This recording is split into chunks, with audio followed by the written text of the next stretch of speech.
into my eyes and don't be shy. Feel the music in your blood tonight.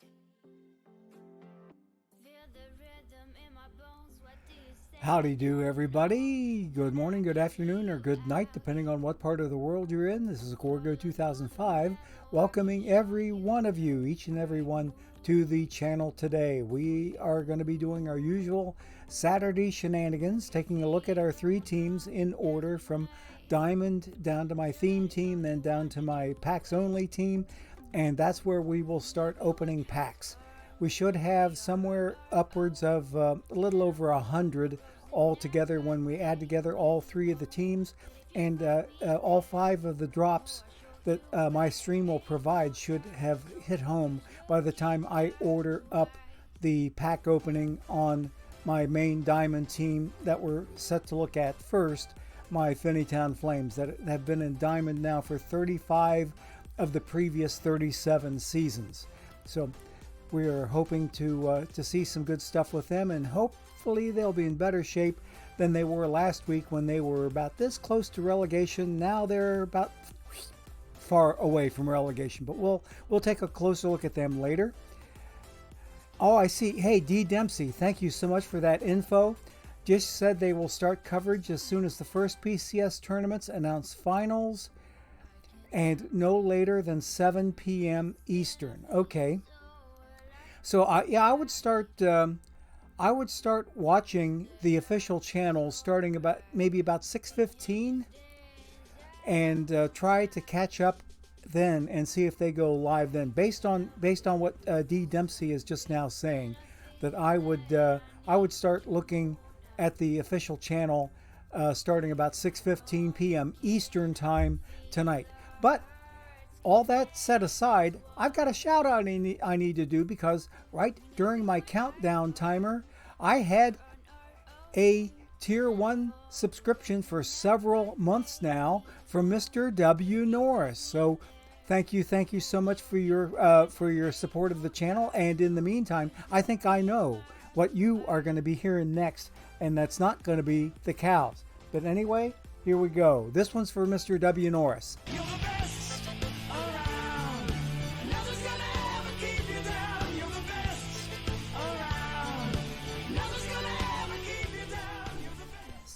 And yes, Mr. W. Norris, you are the best. Thank you so much for your help out with the channel. This old fart appreciates it more than mere words can say. I'm here to tell you right now. So anybody or everybody here, I think you know what the usual Saturday shenanigans consist of. Like I said, we're going to take a look at the three teams, then start opening up some packs while we get there. And I will have an answer for that I've been kind of preparing for some point in time when we get down to card sales, because I have had a few folks complaining off and on, for several streams about how I sell cards. And there's a method behind my madness. I get it 100% that if I have, say, a gold card, and I have a choice between selling it for $10.99 or selling it for $10.01. Depending on L10 and card sales in the card, or that is sell orders in the card shop, I might put a little bit higher value on it. I get it 100% that I get the same amount of revenue out of $1,099 that I do out of $1,001. I get it. I've been getting it. But I have some other interests at stake, and I've not been asked by anybody high or low in the OOTP organization to do it this way. But it's become more and more apparent lately that perfect points are a coveted item, and not just for us, the players. Perfect points are a coveted item for OOTP as well.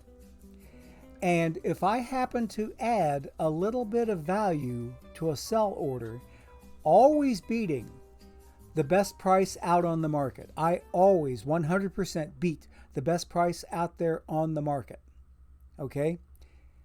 But if I decide to price something a little bit higher than bare minimum, there's a method to that madness. Because that way, the game will achieve a little bit more tax than they would if the sale was strictly for bare minimum. Okay? Now, granted, those sales may not appear or add up to very, very much, but I think every little bit helps. And if it does help, OOTP with I'm sure is a budget of perfect points to give away. Okay? If they are going to be dealing with a budget of perfect points, I'm doing a little bit. I'm considering maybe my share, though there again, I've never been asked by anybody to do it this way. I figure this way, OOTP has a little bit more skin in the game, and not only that, but the person buying the card has a little bit more skin in the game because they value that card a little bit more. Say, I'm asking for maybe 100, 200 more perfect points than what bare minimum would be. I very, very rarely go over that. But anyway, if you see what I'm talking about. Okay, let's see. Yeah. So yeah, Twan LX 2000, he's concurring with me on this. And so it appears as Tesuiji. But Supernova, I don't think I can answer your question on PTCS because I'm not in it. So I can't tell you anything because I'm not in there. But if anybody else is in PTCS and is able to answer Supernova's question, I appreciate it that way. But anyway, yeah, so long way around the horn. I've been rehearsing that answer for some period of time, and today I finally cut loose with it. So I think I'm answering, at least I'm hoping to answer once and for all. For anybody who complains about the way I sell cards, you get just as much revenue out of 1,099 as you do from 1001. Yeah, I know. But like I said, OOTP has a little bit more skin in the game, and so does the person buying the card have a little bit more skin in the game. And anything I can do to help OOTP side, because they're the ones that give us this game to begin with, okay, or that is sell us this game to begin with, then they should be able to do any monetization. The MG team's investigation still under wraps as far as I know. I have not heard a thing there. Brennick 1107. Haven't really heard anything official. All I've been told is that the moderation team is looking into it, and there again, I'll go back to what I said on Wednesday's stream, is that on Wednesday I was saying that we had a special one-time giveaway on Wednesday of I was able to give out a total of 50 standard packs on Wednesday, and I split it up into 3 prizes. Third prize of 10 packs went to somebody. Second prize of 15 packs went to somebody else, and then a grand prize of 25 standard packs went to a big winner. Okay.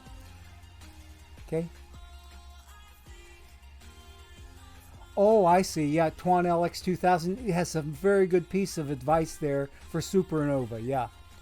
When in doubt, reset the card cache. Oh, by all means. I reset my card cache about once a week. Okay. So anyway, long way around the horn. I got my first real world experience with how the game values perfect points, because at first, when we were given giveaways to provide to our audiences, that I was given 25,000 perfect points a week. Then all of a sudden, for their own reasons, and I can see why, is if they have a budget of perfect points to deal with, they changed that giveaway, the weekly giveaway that I do, they changed it over from 25,000 perfect points to 25 standard packs. Okay? You see what I'm saying? Okay? 25 standard packs. Packs themselves are and it's always been, in my estimation, this way, unless you hit a really lucky streak. But card packs are worth less than the 1,000 that they cost. If you go into perfect points versus packs in terms of value, I've never gotten 1-for-1 or even close to 1-for-1 back for a pack that I pick up versus perfect points that I pick up. So, so that I can see why they do it that way, and it helps preserve the game and keep it running longer. And for the third and hopefully final time, I've not ever been approached by anybody from the top to the bottom of the OOTP totem pole to do any such thing, but it's something that I've taken entirely upon myself to do. Okay? Yes, they don't give away perfect points in quick tournaments anymore like they used to in previous editions. There you go, Twan LX 2000. Exactly.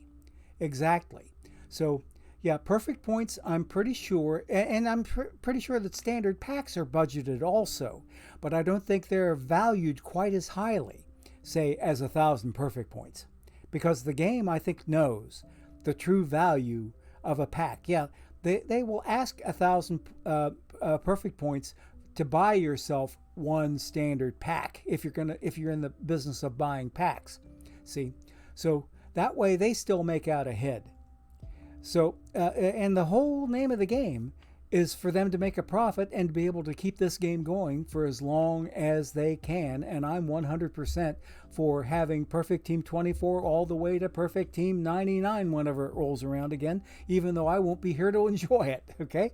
So in another 70 some years, let's see, I would be 139 years old at the very least. I don't think I will be in much shape for trying to play a game, except perhaps on another plane of existence, but let's forget about that. Okay, so PT Lost in Thought says he has yet to buy packs during this game cycle for that reason, but his alt is sitting on 500k perfect points, and you might buy packs there. See, that's one of the reasons that I had a packs-only team, was that I could buy packs instead of cards with my treasury. So that way, that was another way of, say, maybe helping the game out a little bit. And I haven't gone 100% away from packs only. My middle team, my number 2 team, that used to be my Wildcats, and now they're my theme team, the Cincinnati area Marauders. They were a packs only team, like the number 3 team was for the longest time. So anyway, so yeah. And Tesuiji says he plays packs only for the same reason, a way to avoid the migraines of chasing the meta. Boom, bang, boom. Amen. You're preaching to the choir there, buddy. PT Lost in Thought, depending on where your team is, perfect packs are really good bang for your buck right now. Yeah, since they're only 48k to buy a perfect pack now?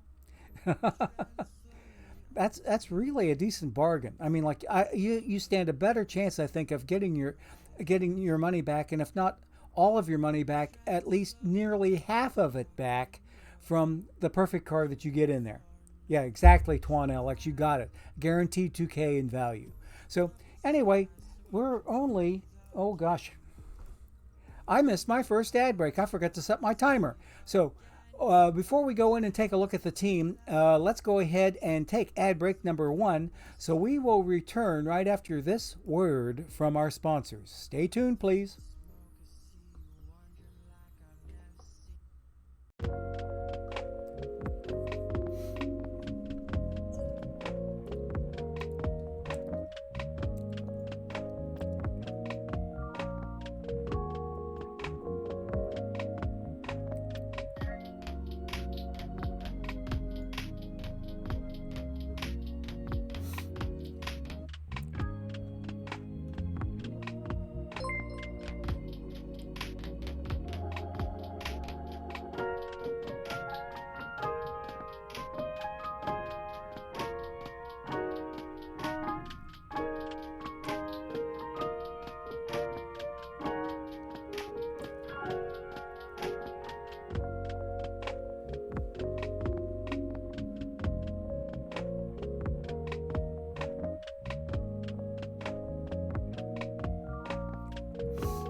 Okay, gang, we are back from the ad break, and I see that Brinnick1107 is asking a very, very good question here.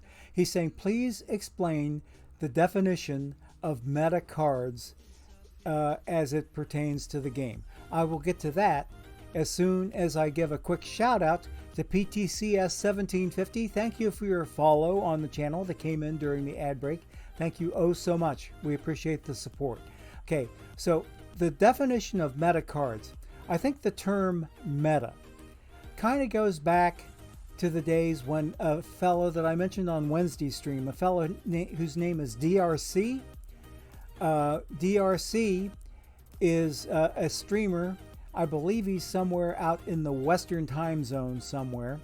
But DRC was a long-time streamer of the game, but has since stopped, by and large, streaming OOTP. But one of his terms that he used to use was a term that he would use to describe the cards in the game that the strongest teams were playing. Okay, they're roughly considered to be the best in position, just as Mr. Monty Fenn is saying. Okay, those cards are roughly considered to be the best in position in the game right now. If not the very best, then close to the best, or perhaps even interchangeable with some of the best and strongest cards. Okay, when we were earlier on in OOTP 23, there were some cards that were issued early on that at that point were the best ones available in the game. And then at that point in time, they were considered to be meta cards. That they were the meta, in other words, the standard to go for. If you wanted to have the strongest team that you could put together, you wanted to build your team with those strongest meta cards, and that's what they are. And right, and Monty Fenn has it exactly. He hit it right on the head. They're the most expensive cards because, number one, everybody wants them. Not very many people have them. And it's the same sort of thing that goes into why Cooperstown Club 5 is such a daggum expensive mission. Is because all of the cards that go into Cooperstown Club 5 were tournament rewards. Not nearly everybody in this game plays those tournaments that qualify for those reward cards.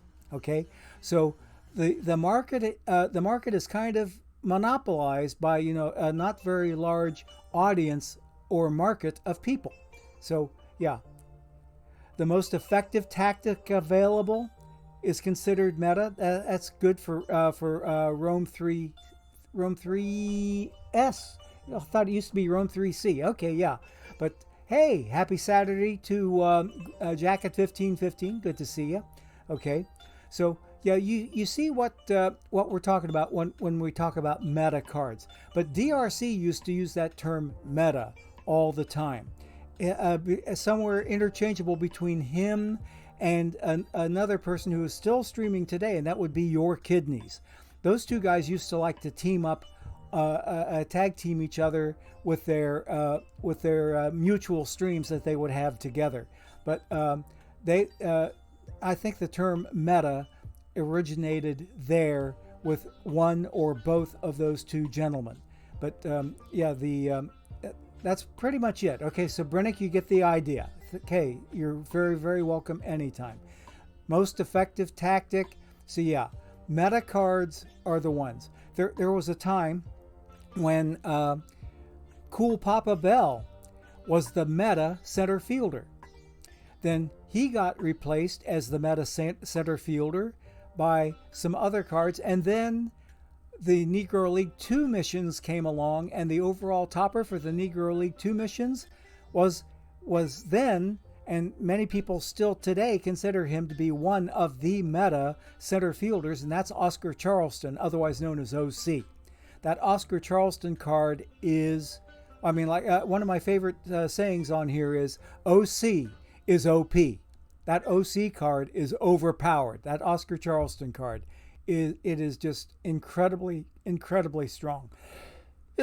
So now I don't know if I can't really put it in chat, But in the Diamond channel on the OOTP official Discord, I put a picture of a recent game of Pop Lloyd, who's an Negro League 1 topper for the infielders on Negro League 1's missions, okay? Pop Lloyd is still playing a little bit of shortstop for me. And I've got Oscar Charleston out in center field, the Negro League 2 overall topper. I've got both of them playing on my team. And in the very, very same game, they pulled off a very rare, you can't really call it a duo-fecta or something like that, but the two of them together put on a show in just one ball game. And in that one ball game, Oscar Charleston pulled off his 1,000th steal of his career. And in the very, very same game, he got caught once, which broke a string of 23 consecutive stolen bases. So he did get a steal in there to earn his milestone reward of 1,000 stolen bases. But he also got caught once to get the streaking award for 28 steals in a row without getting caught. Okay, so you have to get caught before that achievement shows up. Then, not only that, Pop Lloyd, who's got good legs of his own, and sometimes I call those two together my all-star track team. What did Pop Lloyd do that was so special? Oh, in the same ball game that Oscar Charleston got his 1,000th steal, all Pop Lloyd did was steal home. So there were 3 great big achievements right there. Pop Lloyd got 500 for stealing home. Oscar Charleston got 1,000 for that milestone 1,000th stolen base. And then the 28 stolen bases in a row was good for something. It was either like 20, 40, 60, 80, some even number of perfect points that were given away for that achievement. So we had over 1,500 perfect points in base running achievements just from those two guys in one game. Okay. So anyway, they'd be looking good. Okay. Oh, PT Lost in Thought has Oscar in left. That's one thing about that card. He is very versatile, and he will be able to move around if you need him to. Okay, PT Lost in Thought says those Cooperstown Club missions were the reason you started spamming perfect drafts. Okay, and you still haven't finished CC5. Good for you. I wish you nothing but the best of luck in that regard. Okay. Oh yeah, Twan Alex 2000 talking about a team sitting in iron but playing OC in left field. Oh baby. Okay, well anyway, let's go ahead and take a look and see what my Diamond Flames are up to or down to, because they just had a sim come in. We've already got one drop that came in. We hope to get this number up to 68. 68 would be the number including all 5 of my affiliate drops that I hope to be able to earn today from the channel. I need to make doubly sure that I am set up correctly and getting all of my drops. Okay, bear with me just a moment. Ooh, okay, that might be drop number 2. Yeah, that's got to be drop number 2. They just won 100%. Okay, so I will be able to find out here fairly shortly if I was shooting myself in the foot by having the focus of my browser tabs away from my Twitch tab where I was picking up my drops. So we'll see, because I've noticed that sometimes in order to pick up drops, okay, there's my second drop just came in, and I'm starting to pick up tournament packs. I've got 3 tournament packs and 1 standard pack. Okay, so yeah, we're sitting at 65, 68. We're already on 68 packs. And by the time the rest of my drops come in, I should have another 6, I think, because I've got another semifinal loss that's waiting on the final to complete before it gives me 3 more packs. It was back to back with the one I just now got 3 packs for, so I'm expecting that one to come in about the same time or over the same period of time where my last 3 drops should be hitting, and we'll be opening these packs last. So I'm expecting to be sitting on 74 by the time we come back here to open up my Diamond Team's packs, and we do them last. So let's go ahead and take a look at my Diamond Flames and see what they are up to or down to. And I'm hoping to see a win from the most recent sim that came in at noontime Eastern. Let's see what we got. Okay, PT Lost in Thought has his Oscar fully trained, okay, on the main and Diamond, but the Iron has Satchel, okay, and Top's Judge, okay, no one else, got you straight. And take a look-see here. My Diamond boys here, my Flames, who have always been my #1 team ever since Perfect Team 21, are now within 7 games of 500, and we are widening the gap between us and the drop zone. I started out today 9 games under 500. I've already picked up 2 games on 500, and when I started the day, I was already 10 games above relegation. How do I stand at the present? I would like to see it 11 or 12 games above relegation, because I'm over here in the AC East, and we will take a look at the hot, overpowered teams here in this Diamond League. Diamond 361 is where we're at, and my team is in the AC East, and we're sitting in 4th place, and we're sitting 4th behind a surprise division leader, these Honolulu Bradas. Okay, they had to win gold in order to get here, or they had to place high in gold, I really should say. They don't have a gold trophy, but they had to place in the top 4 in a gold league in order to make it up to Diamond to begin with. So they are the surprise leaders over the Arrakis Fremen, who are 3-time former Diamond champs, and the San Juan Gaisticos that belong to Mocos Loco. Okay, they are single-time Diamond winners, and they are sucking wind here behind these Honolulu Bradas. Okay, and it looks like at least the Fremen may be starting to catch up a little bit as a result of this 8-2 run versus the Bradas 5-5 run. But we will take another look at them in just a bit. I want to see where I stand in relation to relegation. I have to go to this tab to see that. Okay, the top relegation team is 53 and 84.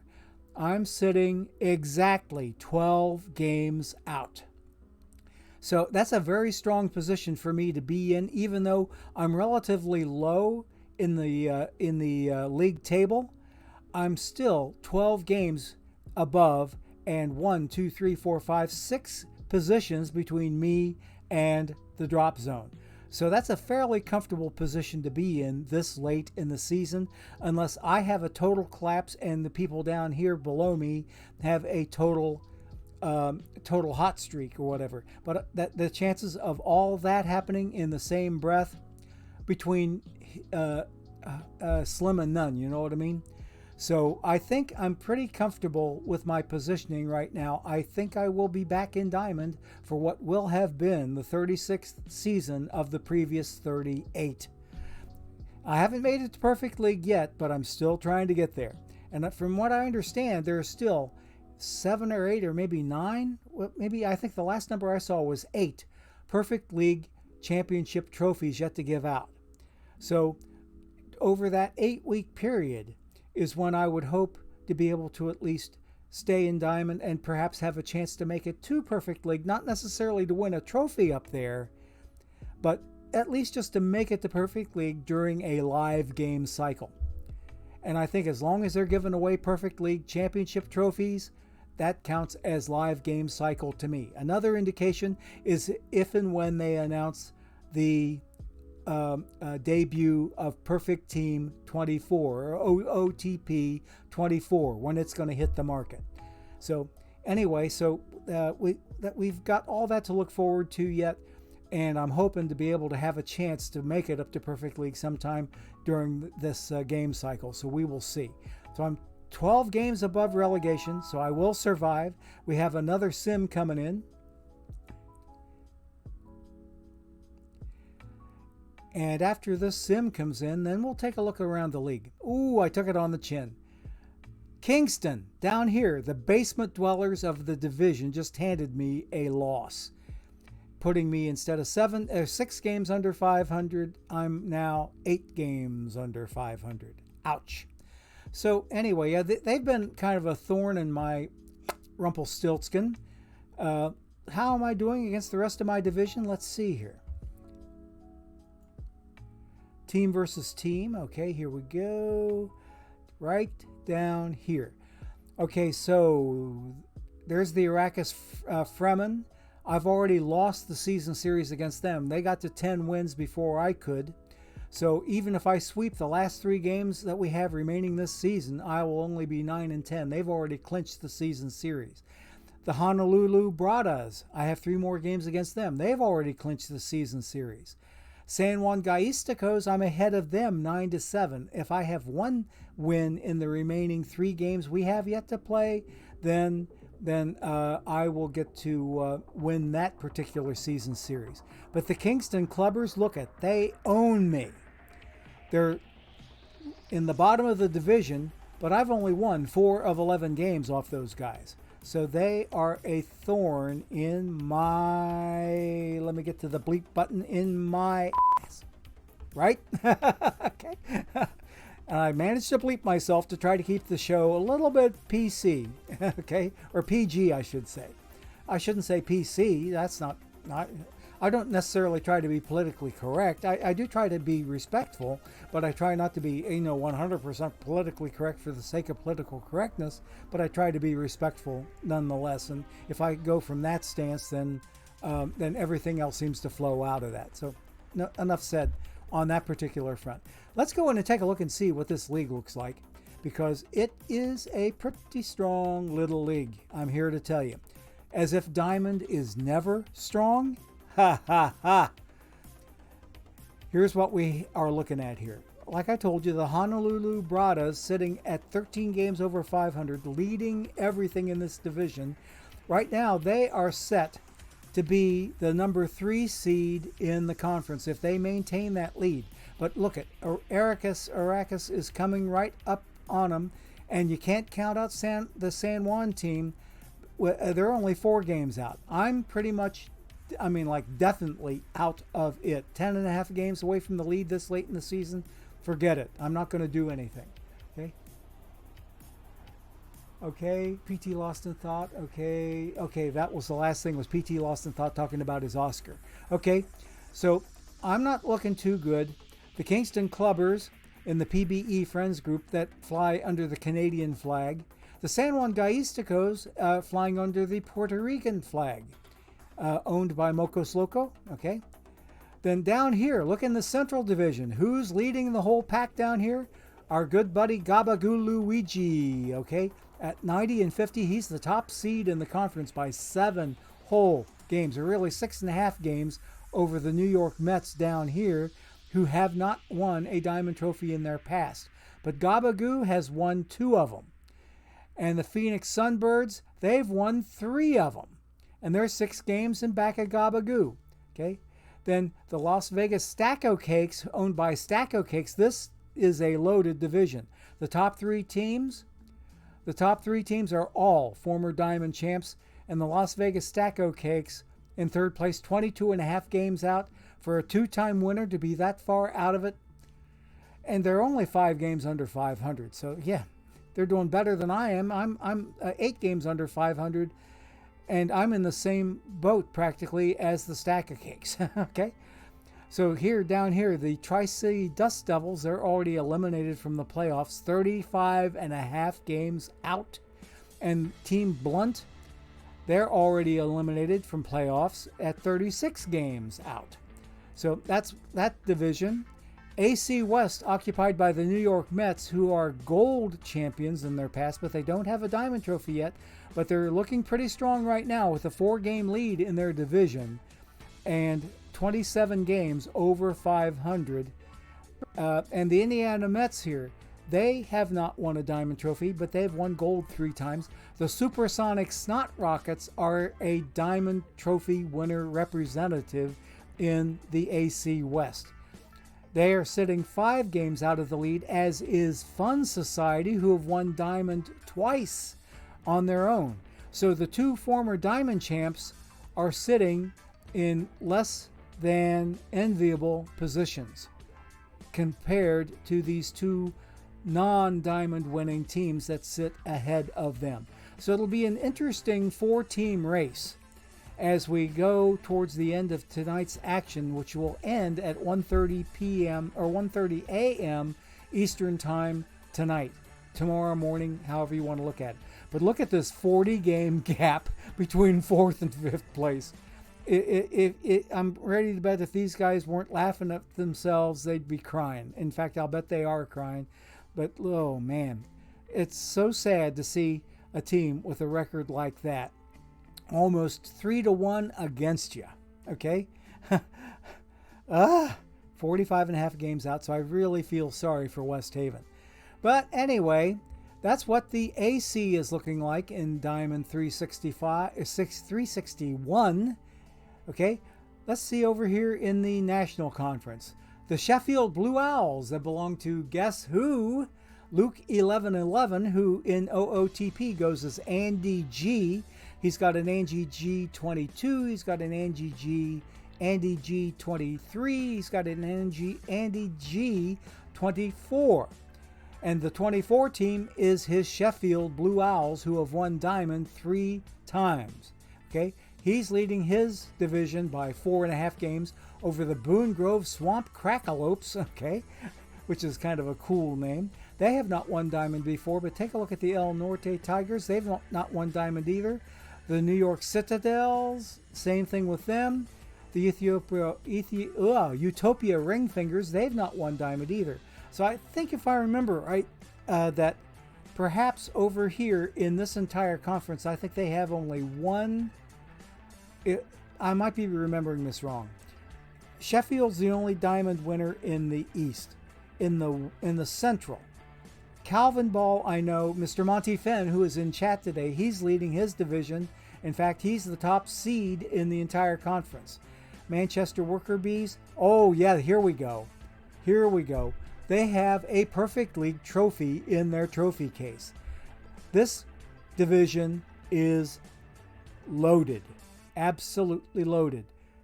The former Diamond champ, Calvin Ball All-Stars, then the Manchester Worker Bees, 3-time Diamond champions and 1-time Perfect League champion in second place, 9.5 games out of Monty Fenn's lead. The Asheville Boomsticks, they've not won Diamond, but look at how far back they are. 20.5 games behind second place. The Alpha Rays, 36.5 games out. They're about to be eliminated from contention in the postseason. And the Korea Seoul Tigers, flying under a Korean flag, understandably, they are 43.5 out and already eliminated from the playoffs. The NC West, I found out the correct way to pronounce this team name, and I had my favorite research assistant, Dr. Google, help me out with this. How do I pronounce that name? And they told me it's Waqtabika. Waqtabika is a town in Belgium. And this particular team has a little bit of Belgium in there. There's a little bit of French in there with the En Margetin, and a little bit of German under the German flag. So G. Lucas, is leading this division with his Waqtabika Willies in En Margetin by 12 whole games over the Vlad News Cubs, who are owned by Con. Okay, and Conron is one of his alter egos, but anytime you see VLAD, Vlad News, anytime you see those two words together, Vlad News, you can bet your bottom dollar that Con is behind it. He's a very, very strong manager and well-respected manager here in OOTPville. But he's won Diamond twice, and he's 12 full games behind Waqtabika, okay? Yellowstone Mixmasters, they've not won Diamond before, and they're 24.5 games out. 29.5 games out, the Long Beach Usual Suspects, owned by Deuce Deuce, okay? The MTL Rocket, I guess that's Montreal, owned by Maxime, 1311 or 1317. They've won gold a couple of times, but they're sitting all the way down here in 31 games out of the division lead. So that is a quick look at Diamond 361. And a lot of these teams you've heard of before, a lot of these managers you've heard of. So it's no surprise. There's my second set of 3 packs, because I had Tournament 27 and Tournament 28 go back to back, and they came home packing for daddy. So I got 6 packs together out of them, plus the 5 drops that I will have in-house by the time we're done with the stream today. Then let's see, I will have opened, I think, all 11 of today's packs so far. So anything that we earn after the stream is over will still count on today's take. But I'm starting out the cupboard a little bit bare, because I'm going to be opening up 11 of today's earned packs already by the time we get through this stream. So that they will all be opened up. So anyway, let's get out of there. I think, yeah, I'm waiting on 3 more packs to come in, and they should all be coming from drops. Let me take a quick look at my Twitch tab, and I can see how I'm looking. Oh, okay, I just had one hit out of Twitch, so I should be seeing it momentarily here on this team, but I may not be here in time for them to see it, or for me to see it. Let's see what's going on inside my team, because I want to take a look at my pitching staff. The team has been on the uptick here lately. They had an overall positive day of 14 and 13 yesterday, and they gained a game on 500 to the previous day. Friday started out 10 games under 500, and today I started out 9 games under 500. I've picked up another one on 500. I'm now 8 games under 500. I was as far up as 7 games under 500, hoping to go 6 under, but Kingston pulled the rug out from under me and took a win in that most recent sim. All right, so my pitching is not looking too terribly badly. I've got Pud Galvin up here at the top of my rotation with a 2.35 ERA, and he's sporting a 75 pitch count. And I've got him with a batters faced count. He only gets to face 18 batters. And for those of you who've missed why I'm doing this, I'm doing 18 batters faced so that starting pitchers never make it to the 3rd time through a given lineup. Okay? The only way that somebody's going to get a 3rd shot at any of these starting pitchers, in reality can't happen, because once your place in the batting order is set, you can't be bumped anywhere else. What can happen is that you might be part of a double switch where somebody else in another position might take a spot that they wouldn't ordinarily get to see. But no, none of the starters are going to see anybody for 3 times. So that way we have that set up. Except there's one starter that I do not have on a batters faced or pitch count limit, and that is Cooperstown Club 5, Greg Maddox, who I have here in the number 2 slot. He's only 10 and 12, but sporting a nice 2.77 ERA. So I cannot complain about Greg Maddox, even though he's suffering, I guess, from a lack of run support here. But he doesn't have a pitch limit. He doesn't have a batter's faced limit. He still has the tiredness, the extreme tiredness, or extreme fatigue flag set in his strategy. And here's where that shows up, if in case you've never seen it. Okay, we got another ad break coming up. But right down here, the aggressive tiredness hook over here on the right hand side of the individual player strategy, that is the one that says, okay, if the pitcher is really, really tired, let's be a little stronger about giving them a break. Okay, and it says there, if enabled, this pitcher will be pulled more aggressively when he is tiring in a game. Enough said on that front. And if you, there's another former streamer of the game, Sergeant Mushroom, who advocated setting your entire pitching staff up with this aggressive tiredness hook. That way they won't stay in longer than they should, or at least the theory would have it that they shouldn't stay in longer than they should because of tiredness or fatigue.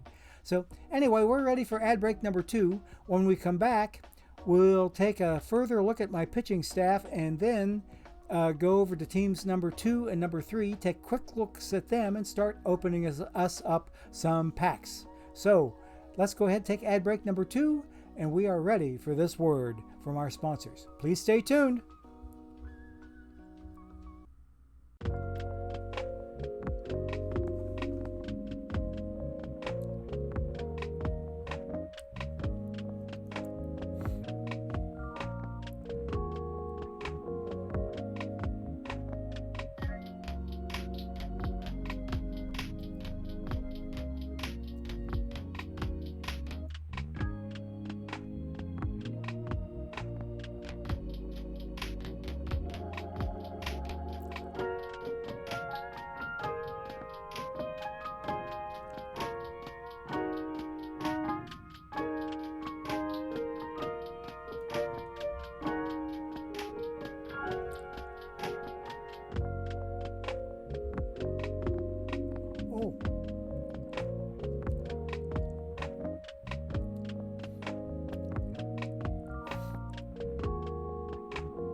Okay.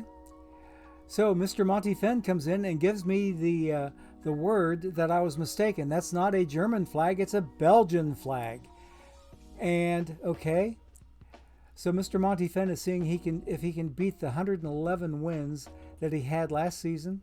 So it'll be interesting to see. I'll keep an eye on that, Monty Fenn. Wish you nothing but the best of luck. Tesuiji is still a silver wild card team. And that, I believe, is your PAX only outfit, is it not, Tesuiji? That's what I'm thinking. That's what you've been saying all along, is that's a PAX only team. I could be wrong, but anyway, back looking at the pitching staff again. Now that the ad break is over, I've got my 3 nasty boys here at the end of my bullpen, looking exactly like I want them to look. My lowest ERA appears last. My next lowest ERA appears second. And my highest ERA appears first. So 6th inning or later is when Raleigh shows up with his mustache wax. Trevor Hoffman, T-Hoff, shows up 7th inning or later with his 2.86 ERA. And Mariano Rivera, Mo Rivera, has earned the stopper role and appearing last. So when push comes to shove down here at the end of the game, I want to have my highest ERA of these 3. I want them appearing first instead of at the very, very end when the game is truly, it's on the line right there. I don't want my highest ERA appearing last. I want them appearing earlier in the bullpen.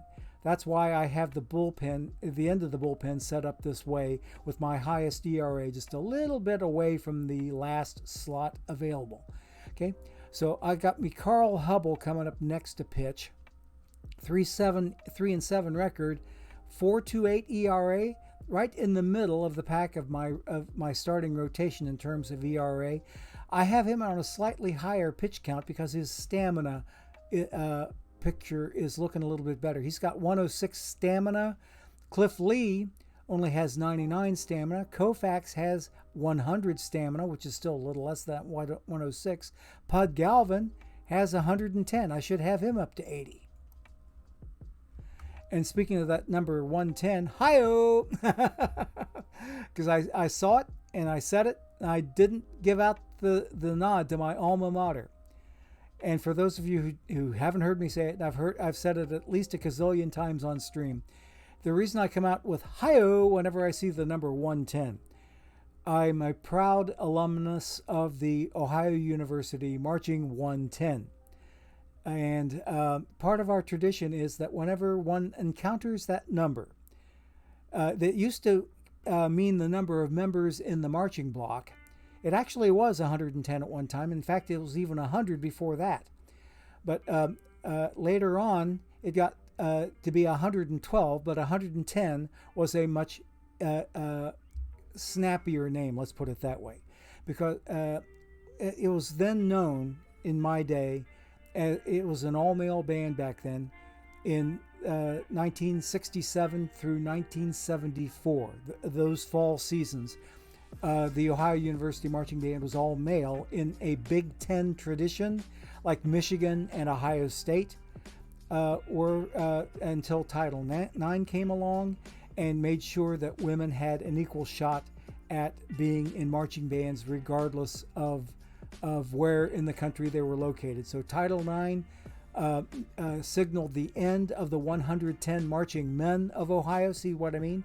You got the 10 and the men that kind of rhyme. But the number 110 did not equate to the size of the marching block for very, very long. That the band got bigger over time. Now they're pushing 300 and sometimes over 300, but the 110 has a different meaning today. The 110 is the percent of effort that the members try to exhort each other to meet or beat 110% effort to get the job done and put out an exciting band on the field. And in fact, one of the nicknames of the band is the most exciting band in the land. Okay, where OSU calls themselves the best damn band in the land, we're the most exciting band in the land. And one time, when I was a junior in 1973, we actually got to march in a Columbus Day parade in Columbus against Ohio State. We blew them totally out of town. There was only one band that got a standing ovation at their viewing stand, and it was not TOSU. It was our boys. It was our 110. We pulled a dance chart out, and all the that is a really, really nice dance chart with a great drum break that we did a dance break to kill to. And all they did was like their usual Lawrence Welk stuff. They got met with polite applause, but nothing better than that. We got the standing O, baby. We knocked them totally, totally out of town. And it's been that way ever since we proved it. So they might be the best damn band in the land, but they're not the best band in the state. Put it that way.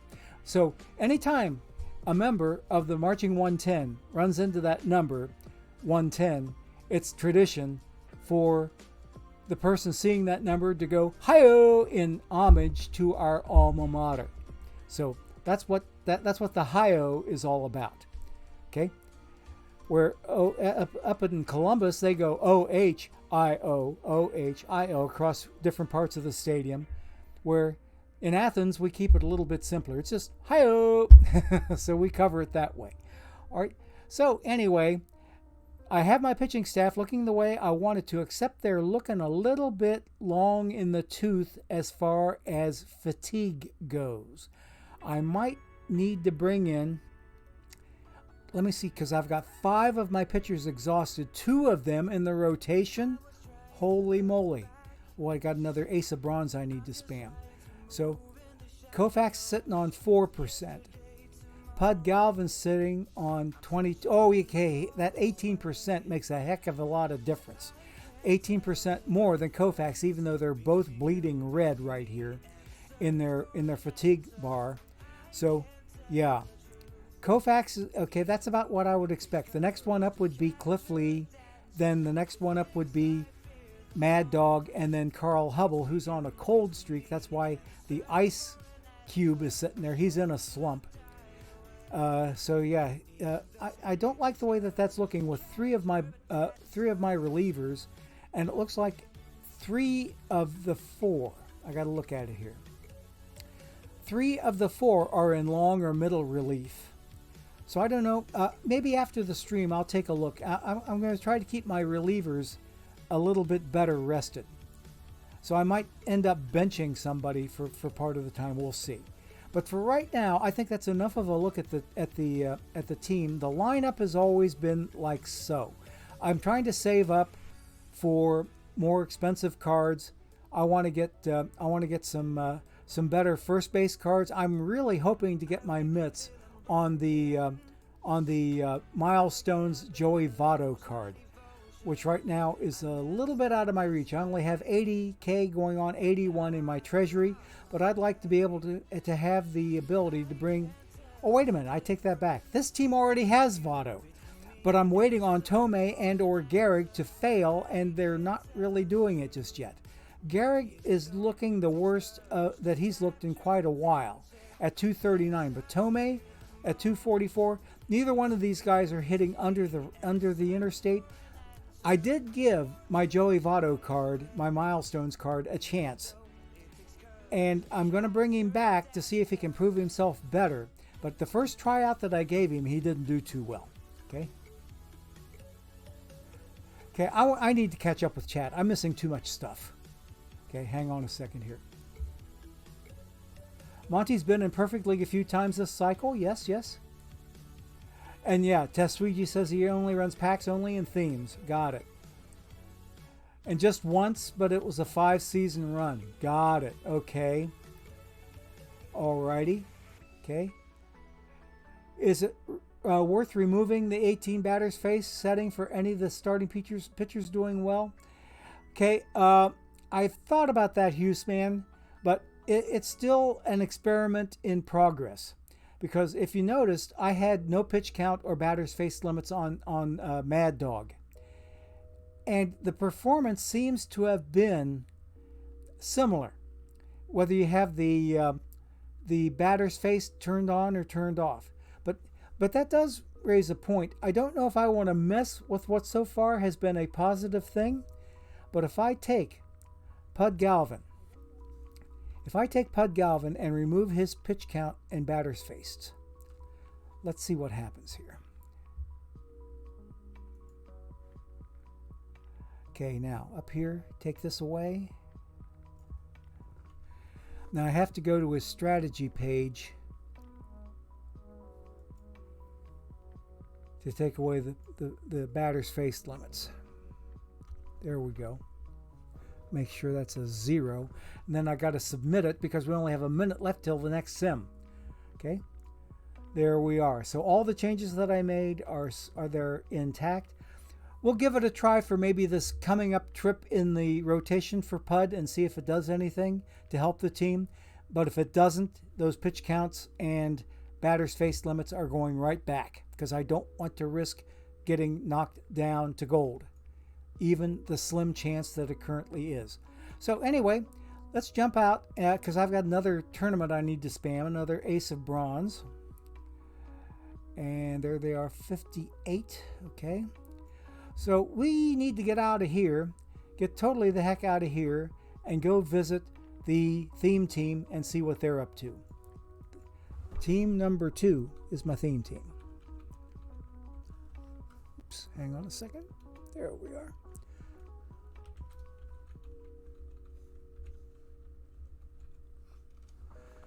I'm typing a little bit gingerly today. Ooh, goody, goody, goody. Okay. This theme team has 25 packs in tow. None of those are drops. Since the last stream when we opened up packs, they've had 2 wins and just today a second place good for 5 packs. So the 2 wins were 10 packs each. So that got us up to 20, and this second place down here got us to 25. So there's 25 packs to open up on these guys. So let's jump in, and we're going to see a sim come in because it's only got, 15 seconds left until we get another sim in on my Cincinnati area Marauders. They used to be Marauders, but now they're Marauders. Okay, sitting 6 games under 500, which is about as good as they've stood for a while. So the only chance that they've got to make it to the playoffs is probably to make it as not a wild card because they're way out of the wild card. We're 7 games away from Milwaukee's best TTC. There has been a point or two in time this season that we've been right up there with them, but we've kind of faltered since then, and they've heated up. So they are sitting 7 full games above my boys here. So the Mid-Florida early aughts, also in the theme team community, or theme team excuse me, theme team crew, I should say. So they go by either set of names, I guess. Okay. Your putt has been really solid as well there, D. Goyce. Okay. And Twan Alex 2000 says his put's been fantastic. Quietly plays well in Diamond, Huseman says. Okay, here's our sim coming in. I'm hoping to bring in yet another win over these mid-Florida dudes.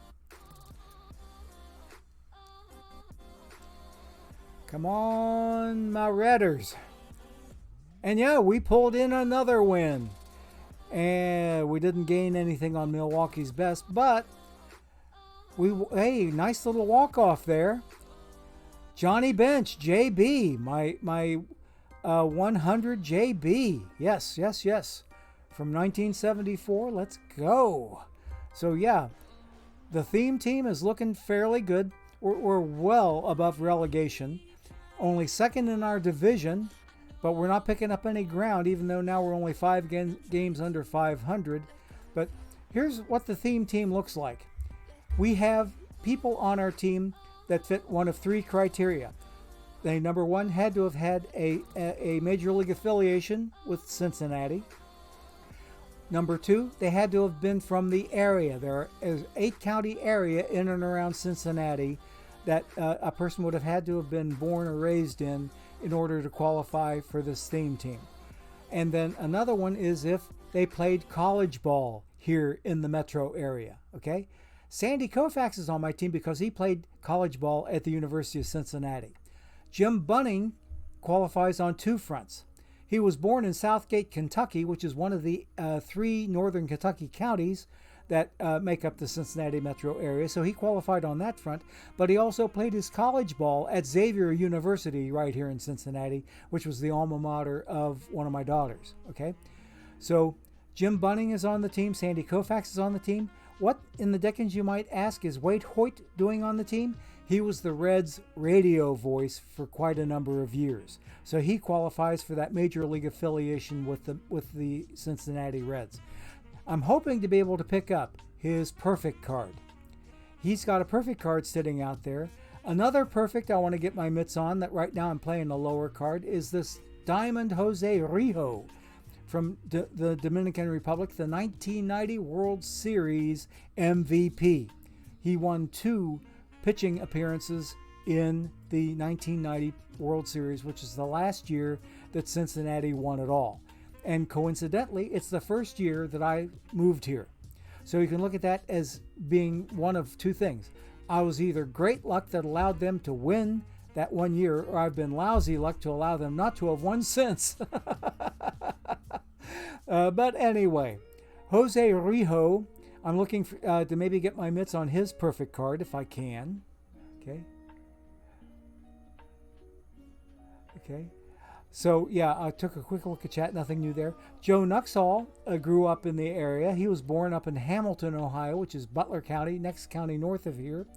Hamilton is the county seat of Butler County, as a matter of fact. One of his nicknames was Hamilton Joe Nuxhall. And he was known at the time that he came into the majors as having started his major league career at the tender young age of 15, back during the war. He was called upon to pitch for Cincinnati as a 15-year-old. He got shelled his first time out, understandably so, but pretty remarkable little achievement for Mr. Joe Nuxhall, and people around here loved the guy. In fact, I would not go so far as to say they worshiped the ground that Joe ever walked on, but he was a much revered baseball character here in this entire area. People just absolutely loved the guy, and we hated it like heck when we lost him to a bad of poor health. In fact, he died just up the road from here, a hospital where 2 of my grandkids were born, Mercy Hospital in Fairfield, just a little bit north of the Cincinnati Outer Belt, just off, while Winton Road is in Hamilton County. Once you get into Butler County, Winton Road turns into, I got to think of it. What's the name of Winton Road after we get, okay, but the road changes names, but a little bit further up, you get to Mack Road. Mack Road, Gilmore, that's the name of it. Gilmore Avenue is what Winton Road turns into. See, Winton Road goes right through the heart of Finneytown. And you take it north through Green Hills, north through Forest Park, and then you go through the outer belt. Then over on the east side of Winton Road is the old Forest Fair Mall, which is now known as Cincinnati Mills, which is on the verge of getting closed and getting demolished. But there, and then a little bit further north of that is Fairfield Mercy Hospital, and that's the hospital where Joe Nuxhall passed. So there's ad break number 3, and I promised a very, very quick look at the team. Let's look at some more of the cards here. We got a Tom Terrific. Epirixie was a good historic Reds card. Johnny Vandermeer, known for his back-to-back no-hitters. Nobody else in Major League history had that feat. Norm Charlton from the 1990 Nasty Boys. Hunter Green, current Reds future legend. Wade Hoyt, their former radio voice. Dale Murray, that spent some time here in Cincinnati, alongside his time that he spent in Montreal. Randy Myers was one of the Nasty Boys also, and this is a Reds card from back in that era. JB, of course. Ernie Lombardi, of course. Tony Doggy Perez, of course. Joey Votto, of course. Bid McPhee, Little Joe Morgan, Buddy Bell, Asdrubal Cabrera, Chico Cardenas, Davey Concepcion, Ken Griffey Jr., Bobby Tolan, George Foster, and Frank Robbie. One hell of a team here that I put together, and I'm hoping to get perfect cards for Wade Hoyt and also for Jose Rijo, and 2 other perfects I want to get. I want to get the Joey Votto perfect so he can replace the Diamond Joey Votto on this team, and I also want to get the perfect Ted Kluszewski first base card. So the first base position would get shaken up a little bit. I would probably be losing. I might move Tony Perez to a DH role at that particular point in time, because I would have perfect Joey Votto and perfect Ted Kluszewski spending time and trading off at first base. So that's my theme team in a nutshell. So let's go ahead and take ad break number 3. And when we come back, we'll take a look at team number 3 in all their glory. And we will start opening packs on them and start working backwards through the 3 teams. And we should have all the packs ready to open by then. So here's ad break number 3. So let's hear this word from our sponsors.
Okay, taking a quick look back through chat, I don't think I've missed anything. At least I hope I haven't missed anything. Okay. We were talking about Pud Galvin, yep. And since then... Okay, PT Lost in Thought says, yeah, the only way to find out is to move to Pittsburgh and see how they do. A happy place, Gilmore Avenue? Happy Gilmore? I get the reference. Well, it's happy if you like to shop there. Or they have a few eating places. They have a Chipotle up there. They got a Chick-fil-A. They've got Old Spaghetti Factory. There's a Red Lobster up there, I do believe. No, the Red Lobster closed down. It's been a while since I've been up that way. But we go through there every so often when we are heading up into Butler County for some of our shenanigans that we get into up there, the wife and me.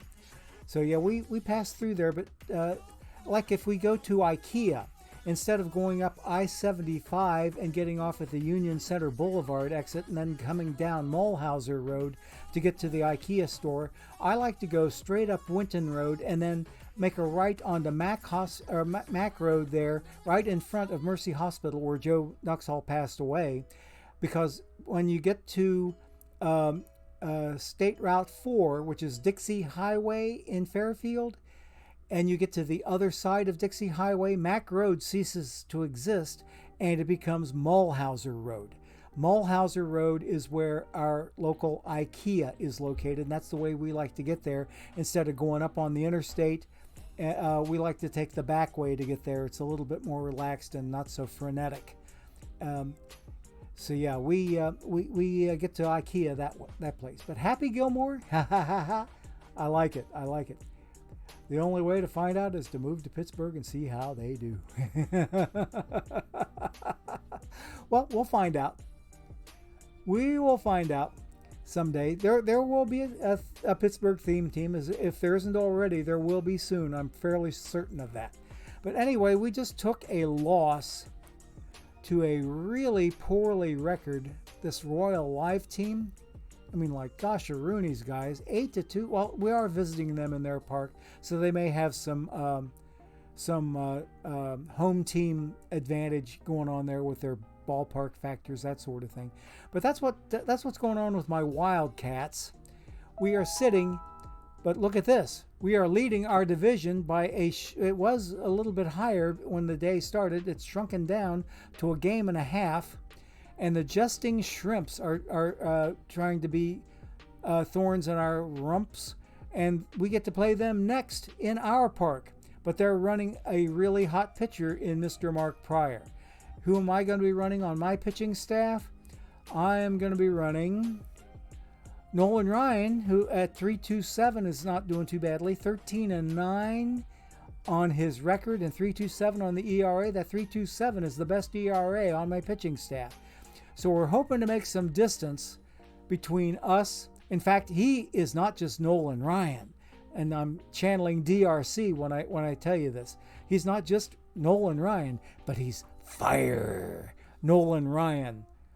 That was one of DRC's favorite things to do, was if there was a flame on a given card, he would say fire.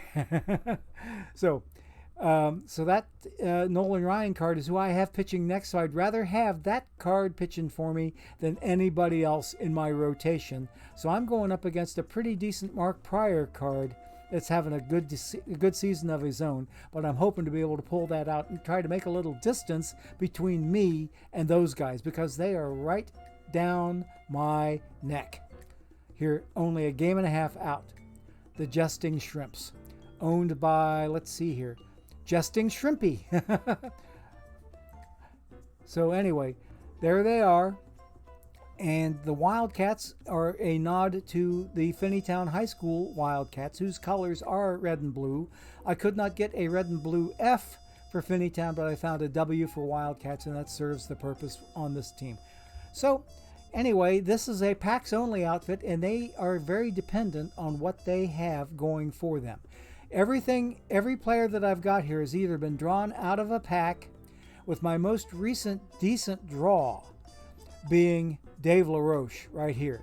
I drew him a few seasons ago, and he's the most recent good draw who was able to play directly on my team. Okay.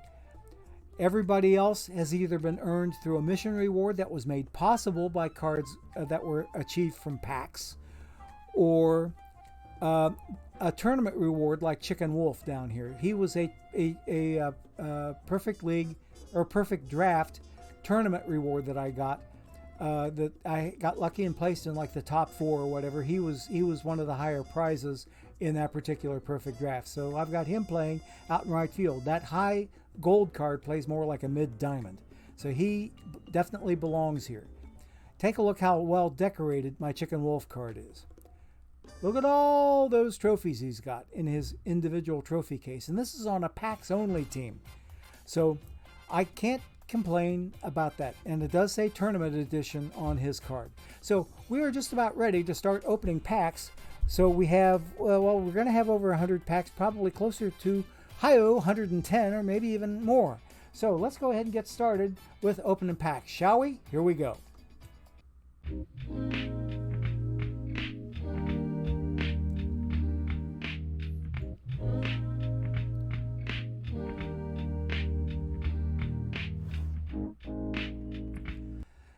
And by the time you get back to the screen, we are already, okay, we are already into our first pack, and there's nothing here to see at all.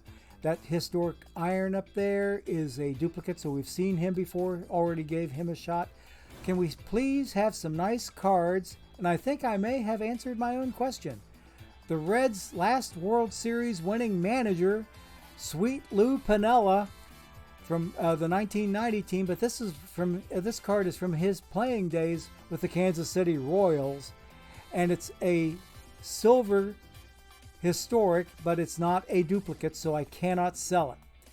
I want to see what missions he goes into. He's part of Cooperstown Club 1 hits mission, so that one is now a little over 1/4 done, so let's go. Okay, keeping Lou Piniella. Can we have some more nice cards, please? Hey, another historic silver, Mike Mussina. And this one's a duplicate. I can sell this guy. Okay. Looks like he's going to go for 360. 360 is the best sell order out there. So 360 is what Moose is going to go for. 360 perfect points will buy you a Mike Mussina card. So go get him if you need him. He's out there. Okay, let's see some more nice cards, please. There's a silver, but that's a live silver, so it hardly counts. Okay, and no historic irons either. 10 packs to go for this group. Another live silver. Okay, keep going here. 9 packs to go. Let's see, Jason Fraser. Do I have him? Yes, I do. What about Bill Fisher? Yes, I have him too. Okay, Sloppy Thurston's a bronze. This team plays iron cards in their tournament team. Bill Bailey. Okay, seen him before. Won't you come home, Bill Bailey? Okay, nothing new here. Live silver up in the corner with Mr. Logan Gilbert. Okay, nothing new here either. Justin Thompson is a bronze card, so he doesn't count. Are those 2 silvers all I'm going to get? Come on, game. Want to see something better. Let's see a gold or higher. Greg Garcia. Ooh, there's one I could look at. I'm writing this one down. 54 Garcia on my Wildcats. First time in the collection, so I will give him a look to maybe appear on my iron tournament team with 59 defense, which is kind of halfway decent defense. We'll see. Okay, 4 packs to go on this team. There's another silver live for Reds Donovan Solano. Jose Alvarez, we've seen him before on the historic iron front. Cubs fan 23 Steve. Oh baby. I can't complain about my packs on this team now. We got us a double diamond, for crying out loud. Woo, doggies. Might have to put this one in fire pulls. 2 diamonds in a standard pack. First diamond belongs to Shane Bieber, the Beepster. Okay, he's his 92. What do we have back here? Oh baby, Luis Tiant Sr., and he's a duplicate. Oh baby, we can sell this guy. He's going to be worth some money, honey. Take a look at that. Someone wants to sell him for $21K. Someone wants to buy him for $10. His lowest sell order is that $21K, but he's got an L10 of $13.5. Let's go. I'm going to go with a reasonable. And I say reasonable because I'm not going to go with that $21K. That $21K is practically on a gouging front. But I'm going to go a mere $12,999 to get you a Luis Tiant Sr., okay? We're under L10. We're higher than the buy order. We're lower than the sell order. We're beating all the price points with this $12,999. In fact, I'll tell you what, let's make it an even better bargain. Let's make it $11,999, so you can save another $1,000 for another rainy day, okay? So $11,999 will get you this Luis Tiant Senior Negro League 2 card for the later years. Okay, he's a duplicate. He's going on the market. He is out of here for $11,999. Might as well say 12K perfect points. Okay, what about the Beepster? He's a duplicate. We can sell him. And I do believe he's going to sell for bare minimum. We're going to sell him for bare minimum because there's not much skin to be had in this part of the game, okay? Bare minimum for Shane Bieber. Okay? Let us see what's in these last two packs. Ooh, Historic Silver, Rube Marquard. Let's go. Okay, he's a first-timer to the collection. What mission does he help? Cooperstown Club 3, the War Mission, and Deadball Silver Pitchers. Let's go, baby. Okay, Rube is a keeper. So hang on. Go sit over on the bench there, Rube. Draw some splinters while I need build up some need for you. Nice Reds card there, an Iron Don Gullet. What do we got here? What do we got?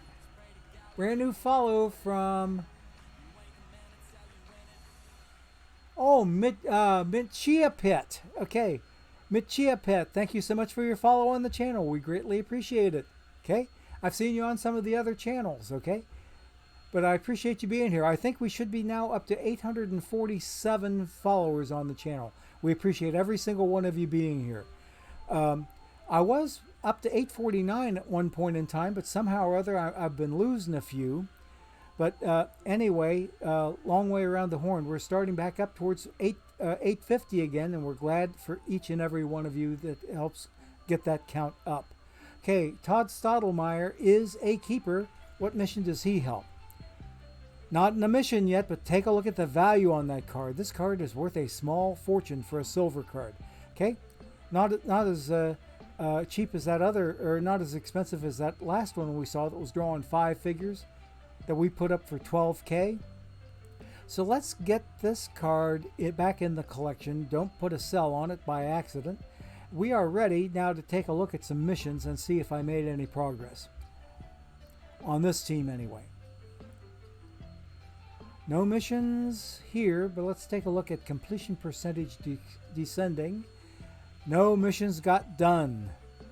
No missions got completed at all. So we are ready to take a look out to here. I'm already sitting on 1,600 perfect points, so I'm going to go ahead and buy myself one pack to go to get a head start on Wednesday's next pack rip. Tomorrow, when we have our stream at 3 p.m. Eastern Time, we will not be ripping packs. We'll be doing other stuffs. So anyway, hoping to see from, let's see, this next sim coming in. It's got to be a win from my boys. Hey, I just sold Luis Tiant. So thanks to whomever bought him. Did somebody in chat buy that Luis Tiant? Okay. Bailey OTP. But wait, there's more. You're sounding a lot like Ron Popeil in his made for TV, advertised only on TV commercials. Okay. Nice. Okay. So let us move on. I need to get out here to see if I need to spam another tournament. This team plays best of 5 iron. Yes, I can spam another one. Then we'll go back to team number 2 and start opening their 25 packs, I do believe. 25, I think. Okay, so let's get out of here and go see what my theme team is up to.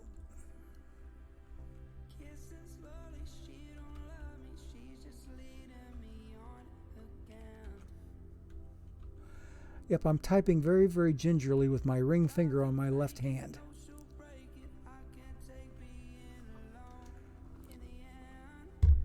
See here?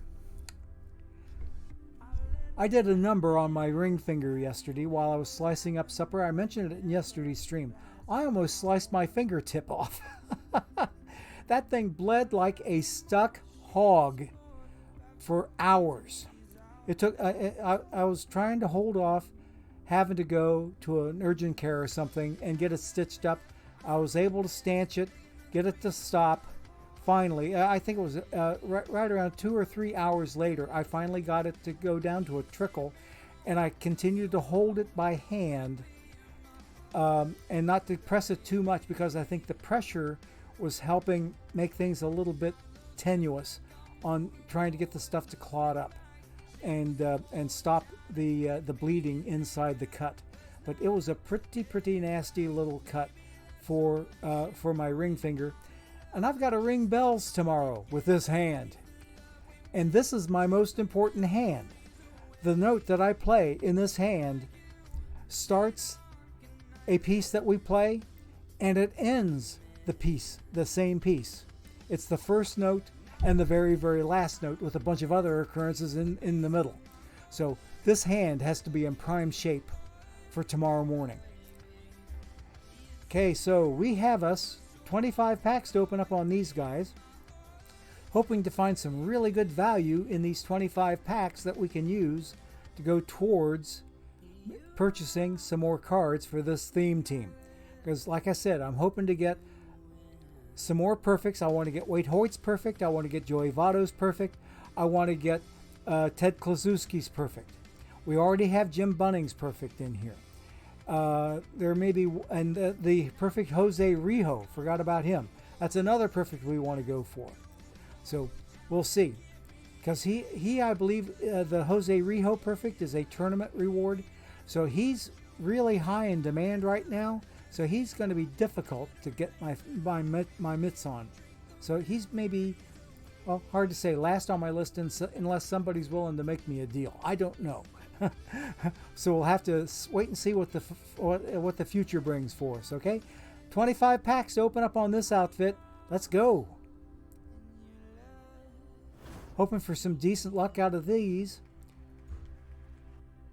For only 14 packs on the other team to get those 2 diamonds in the same pack, not too shabby. Doug Bechtler, okay? Or Bochtler, okay? Nah, he's a duplicate. I've seen him before. This team also plays iron tournaments, if you didn't already see that. Bobby Cox, former manager of the Atlanta Braves. Eric Anthony, he's a dupe, yes, okay. Let's get some better cards, game. Let's see it. Oh, see there? You ask and you shall receive, okay? I asked for better cards, and I got me a gold right now. And look it's not just any gold. It's 89, and I seem to want to remember that this is part of the most recent content set.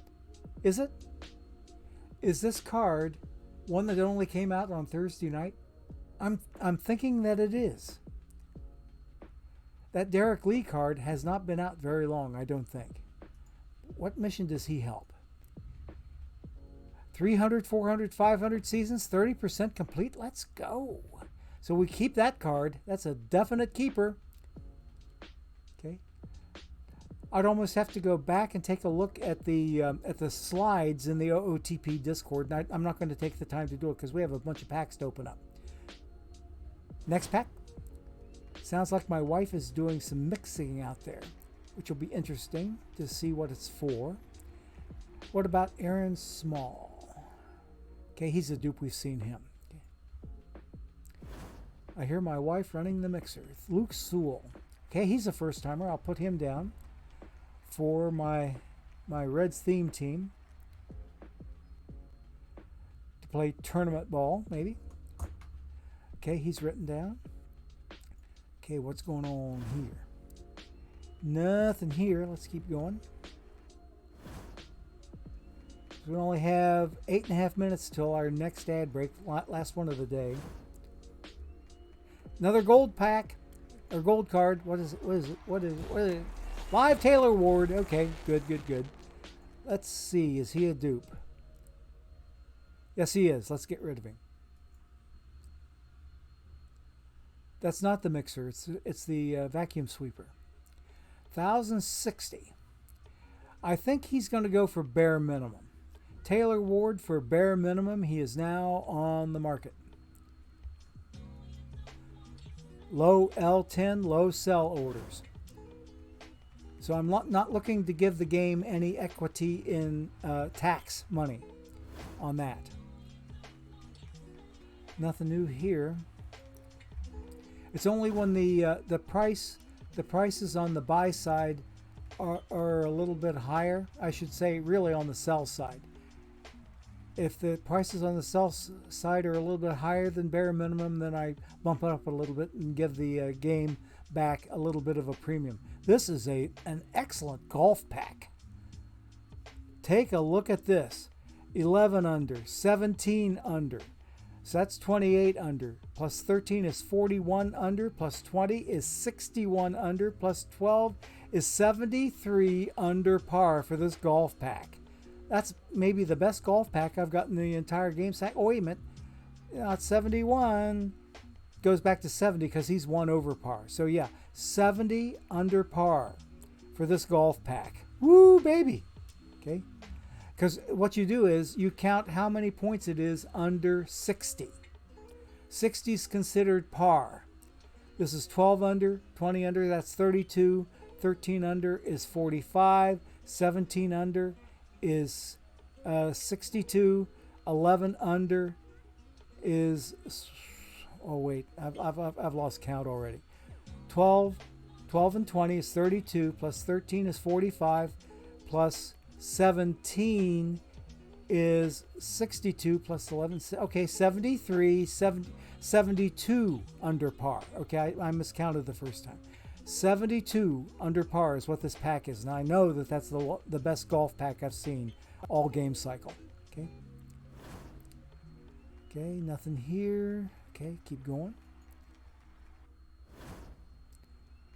And nothing here either. Come on, game. Where's those nice cards I'm supposed to get?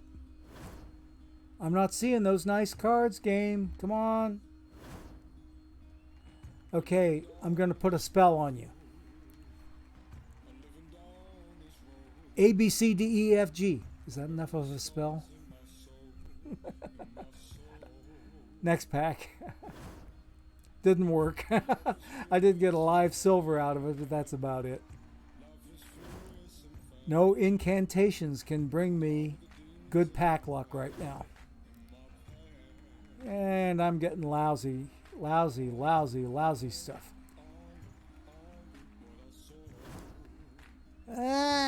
Live silver again. Henry Kimbrough, good card. Another live silver. Dave Philly, have we seen him? Yeah, we have. Okay, keep going. 3 packs to go. Gold card. Okay, they're throwing a bone at me. What's in here? What is it? Andrew Bailey, let's go. Okay, another historical gold. What's this one good for? It's got Cal Ripken's Build a Lineup Gold mission all over it. CC2, Cooperstown Club 2, Reliever mission. Rookie of the Year Pitchers is now 32% done. Let's go, baby. Okay, nice little gold card. So we're keeping Mr. Bailey. 2 packs to go. Both of them standards, and this is about as substandard a pack as you can imagine, even with a live silver in there. And we end on a low note of nothing. Percy Jones, we've seen him. Okay, this team is now done. Let me check their missions, make sure I didn't get anything. Nope. Eat My Shorts is still missing a card. Okay, let's see what's going on with my main team. First off, I want to see if I need to spam anymore. Yes, I do need to spam another Ace of Iron. Let's do that before I leave. And say sayonara to my Redders.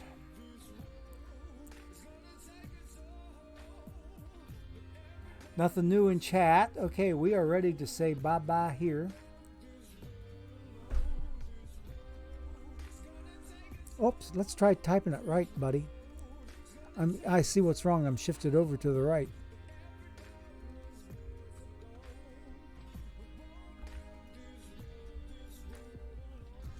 There we go.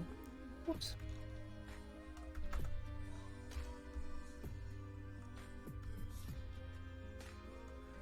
Okay.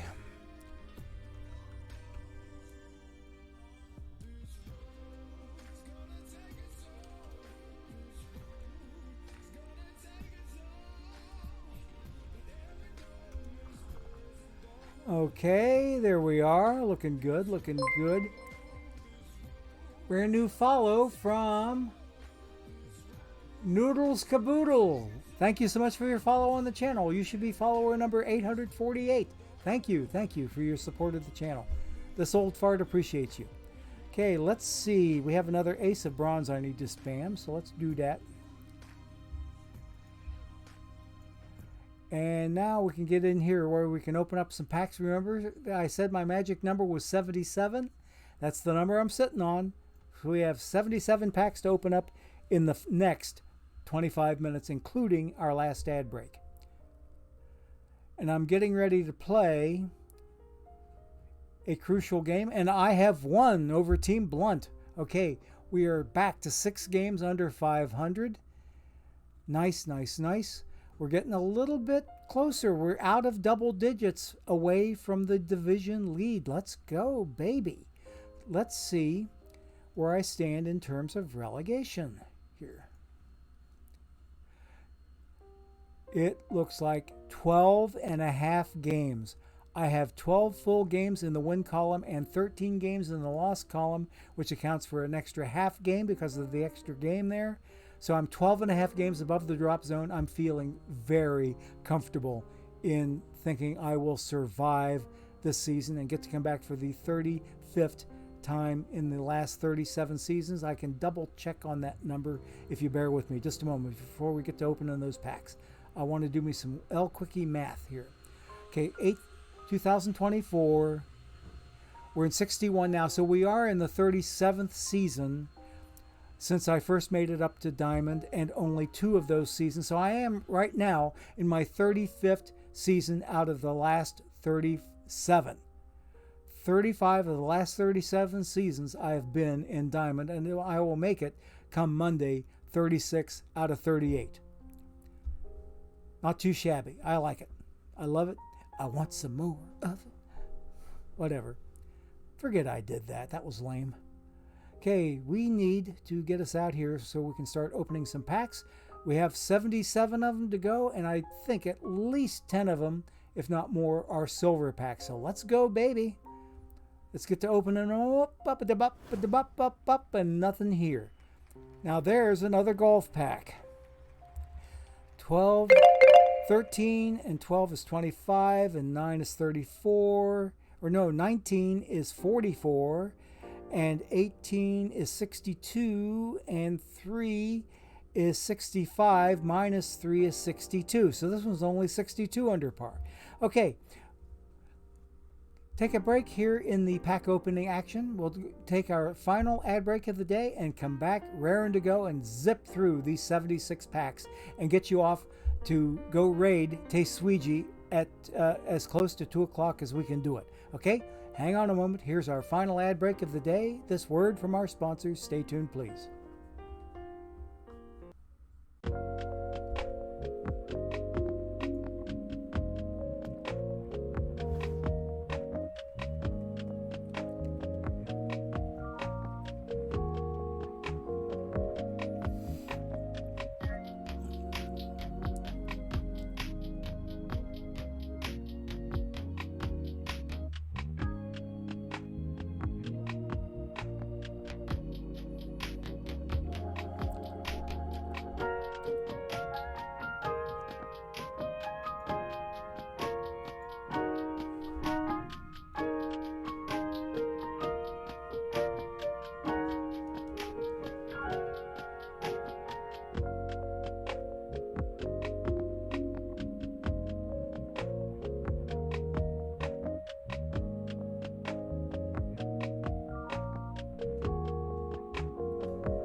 Okay, gang, we are back. And I made a quick trip over to Baseball Reference, their website called stathead.com. I bought a membership for that using the OOTP discount code, which has since expired, that gave me $25 off a year's worth of StatHead stats. And it confirmed for me what I already suspected. Cody Clemens' dad up here at the top of the pack, His father is none other than Rocket Roger Clemens. Okay, so his pappy was a pretty doggone good little baseball player. So Cody can only hope to achieve at least a good, if he can make a significant portion of what his dad did achievement-wise, he'll be doing something for his own self. Okay, I stopped here after one pack so we could get through this gold card and see what's in here. And it's a live former red Wandy Peralta, and he's a duplicate. We can sell this guy, and it looks like he's a quick seller. He is a quick seller, so he is gone for 1K. Okay, 75 packs to go. Former red Art Warren showing up in here. Okay, let's keep on moving. Another gold card. Who is it? Live Nate Lau. Okay, he's a duplicate. We'll sell him. And I think he's going to go for bare minimum. 1001 will get you a Nate Lau. If you need him, go get him for the Texas Rangers live missions. Okay, keep going here. Alrighty.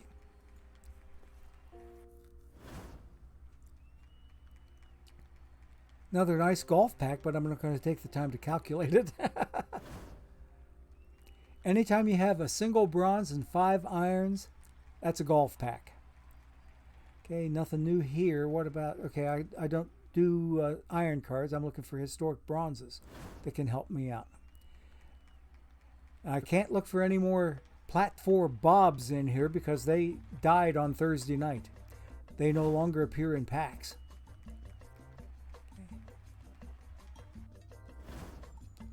And nothing new here.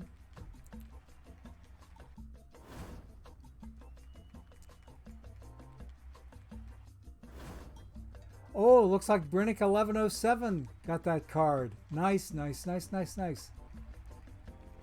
You are very welcome anytime, buddy. If you can use that card, I'll always try to give you the best price. Any price on any card that I sell is going to be the best one on the market. Another gold card. Luck's starting to pick up a little bit. Let's go. What's here? Live Bruised Gratterall. He's going to be a duplicate. I know that. So, see, a quick seller. He's practically a quick seller because he's going for only 13 perfect points more than bare minimum. So we're going to quick sell Bruised. Okay. One more K for the treasury. Okay, let's go ahead and move on. 64 packs to go. Yeah, I think we'll make it. We should easily make it.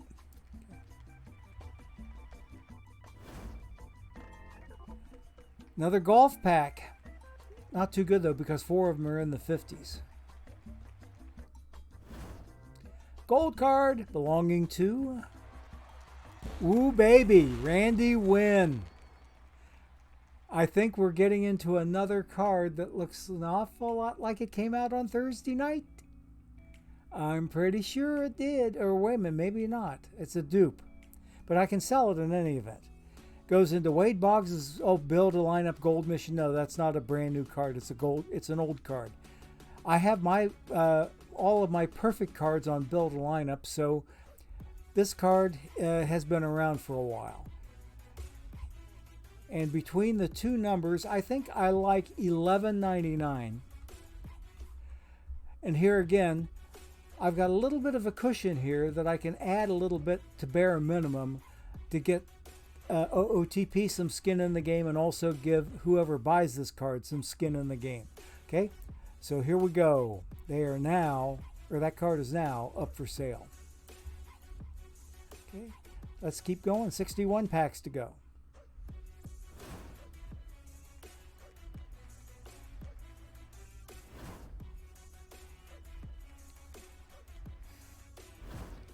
Nothing here. Somewhat decent golf pack. 2 50s in there.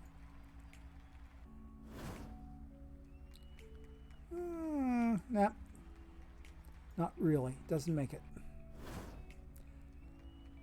Oh, hey. Jerry Pretty. Is he a dupe? Yes, he is. We can sell him. And he's going to go, I do believe, for 602. 602 perfect points will get you a Jerry Pretty card that's in Joe Morgan's Build a Lineup Silver Mission. Okay, If you don't have your silver Joe Morgan yet, this will help you get there. He's on the market now, best price. Okay. 56 packs to go.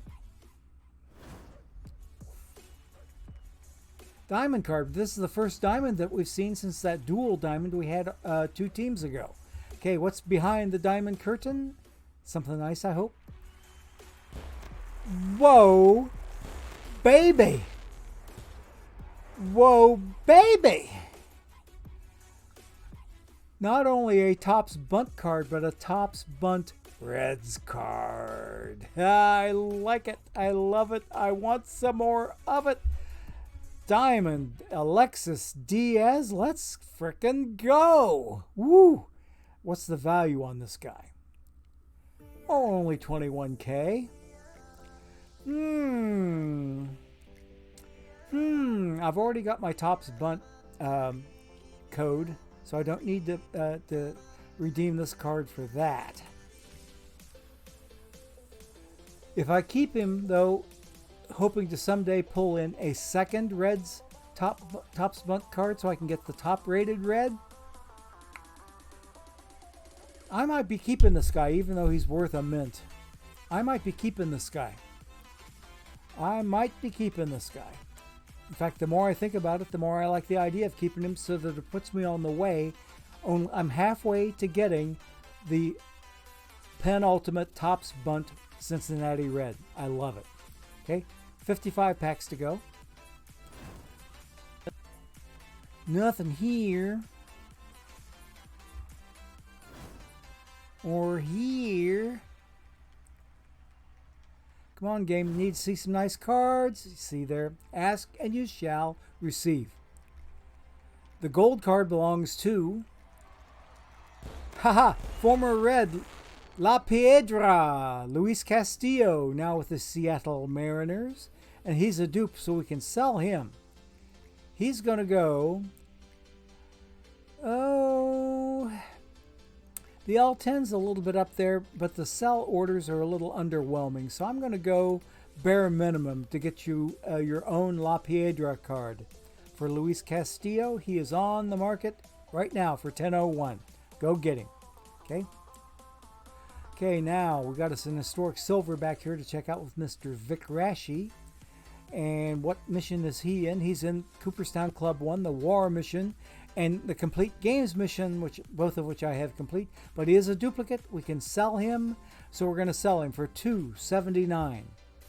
$279, which is 20 perfect points less than the lowest sell order. And since it's a 200 level card in terms of price, I took 20, 10 for each 100 off of L10. So Vic Rashi is now up for sale. Go get him if you need him. Okay, 52 packs to go. Let's play 52 pickup. Did anybody have to play 52 pickup when you were a kid? You didn't know any better? Where an older sibling or some adult trying to be a smart ass would say, hey, to little Gorgo, he'd say, hey, little Gorgo, you want to play 52 pickup? Then have a deck of cards there and just drop them all on the floor. It says, okay, there's 52 of them. Go pick them up.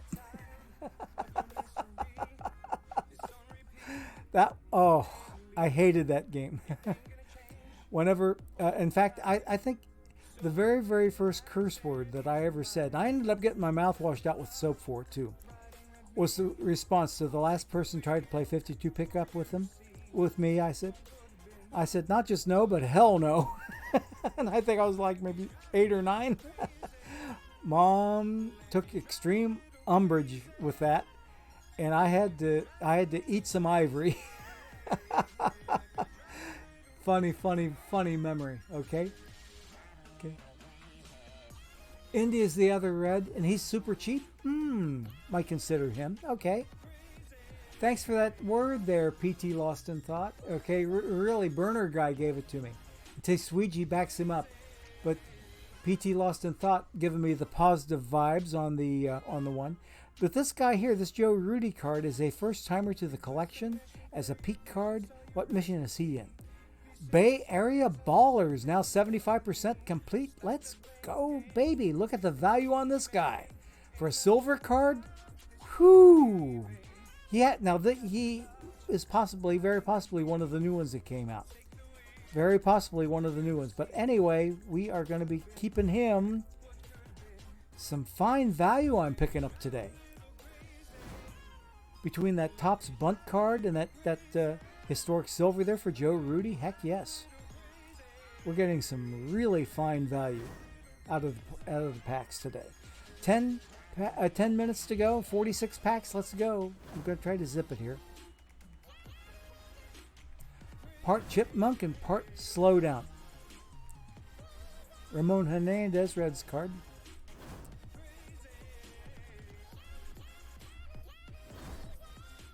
Nothing new. Oh, okay, nothing new here. Diamond card belonging to Mike Garcia, 94 from the Cleveland Ball Club. Pitcher from 1954, the year that I turned one. Count them, 1 year old in 1954. Let's see what he sells for. Because he's a dupe. Looks like I'm going to put him up for a really decent 9999. 9999, better than any of the buy orders, better than any of the sell orders, or L10 even. 9999 will get you a Mike Garcia card. He is now on the market for those 3 missions that you saw fleetingly go by. Okay, 41 packs to go, and we'll keep on moving. And more of the same. And definitely more of the same.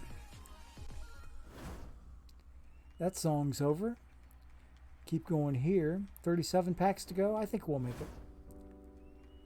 Nothing new here.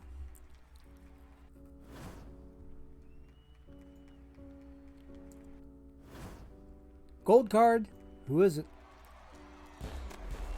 Future legend Robert Hassel III. Let's go, baby. That's a dupe. I know that because I have all my future legends done. What are they looking like in terms of value? 2.1 on the L10, but 1.7 on the sell order. Let's go $14.99 to get this Robert Hassel III. He's a left fielder playing for the San Diego Padres. Okay.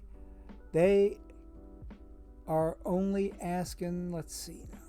Oh, I see, yeah, $1,700 on the sell order, but I'm going to beat that by $201. So if you want that Robert Hassel III card, I have the best price out there for it. Okay, 34 packs to go. Back to zipping. I'll try to keep commentary to a minimum. Except Willard Brown, duplicate, will sell him. Okay, it looks like he's going up for $250. $250 for Willard Brown. Okay. 32 packs to go.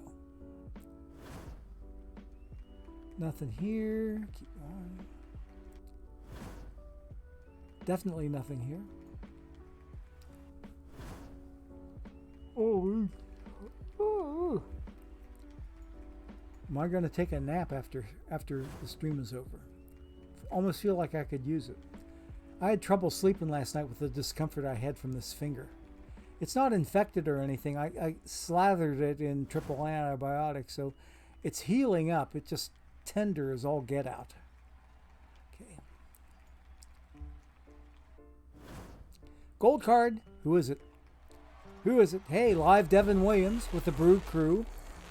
We're going to sell him. And it looks like he's going to go for bare minimum. Okay? Bare minimum for Devin Williams. He is now on the market.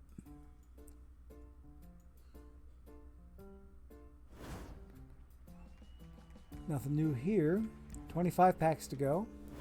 About 5 minutes. Means we have to go through about 5 packs a minute. See if I can beat that rate.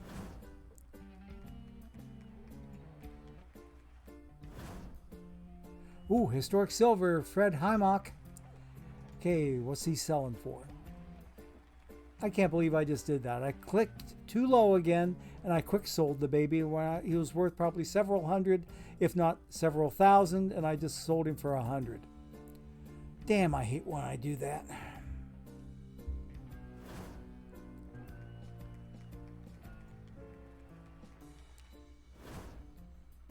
Live silver, nothing new there otherwise. 19 packs to go. 2 live silvers.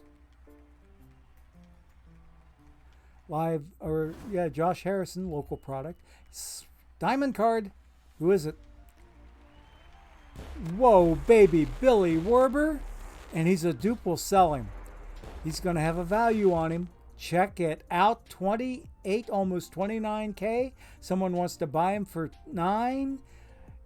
The lowest sell order out there is 26.5. Let's go. Woo. I think I'm going to sell him for a halfway reasonable number. Let me think about this. I got to do some mental math in my head. I'm going to sell him for $18,999, which is roughly halfway between the buy order and the sell order. $18,999, which is practically 10,000 perfect points less than L10. You're not going to get a much better bargain on any card in this game than right now on this Billy Werber card if you need him for these 3 missions. Okay? Go get him. He is now out there. If you have the jack to allow me to part company with him. Okay? 17 packs to go. 4 minutes. About 4 minutes. Okay, keep going. Keep moving. Diamond card belonging to Live Ryan Presley. Okay, he's probably a quick seller or bare minimum. No, he's not, because he's got that extra mission, the Saves Leader mission. So I think, okay, I'm gonna give OTP a little skin in the game. I'm gonna give whoever buys this card a little skin in the game. He's going out there for $41.99. Okay, $41.99 will get you a Ryan Presley card. It is now on the market. Best price. 14 packs to go. Live silver, nothing much to write home about. Keep going. Come on, I clicked it. Hey, historic Ray Phelps. Okay, let's see what he's good for. Wait a minute, he's the first timer to the collection. Let's go. Okay, he's in Rebirth Silver Pictures and Fire the Torpedoes. Which is the same mission that Kent Tekulve is in. Okay, so we're going to keep this card. Okay. Well, we need to do it here. Here we go. Okay, 12 packs to go. Okay, let's keep on moving. Let's see if we can make it all the way to 2 o'clock. Whoa, baby. Steve Bedrosian, duplicate. We can sell him. Worth 1.463. Someone's asking 14 and a quarter. Let's go ahead and go $11.99. $11.99 for the Steve Bedrosian card. Okay, because he's in some of these higher tier missions here. The Cooperstown Club mission, that's one of the reasons his value is up there a little bit. But I'm still beating L10. I'm beating the buy order, also the sell order. So Bedrosian is on the market. Okay, 10 packs to go. Live silver in the corner. Vlad Jr.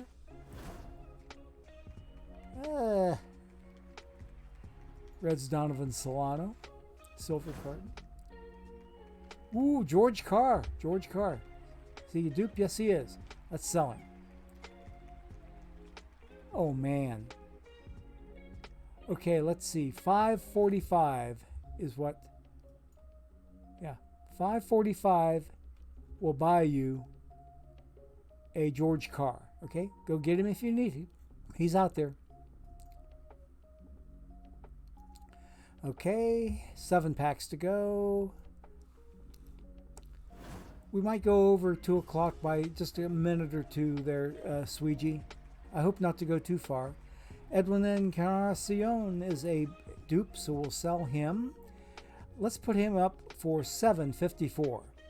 754 perfect points will get you this Edwin Encarnacion card. Okay. Okay, he is on the market now for the best price. 6 packs to go. A couple of live silvers, that's about it. 5 packs to go. Another live silver. Nothing to write home about. Okay, Daryl Strawberry and Bill Spires. Let's go, baby. 2 historic silvers. What's Mr. Strawberry worth? 2.5 on the sell orders. 1,200 on the buy. I think what I'm going to end up doing, it's going to piss off all these people up here in the upper echelon. I'm going to put him up for $9.99,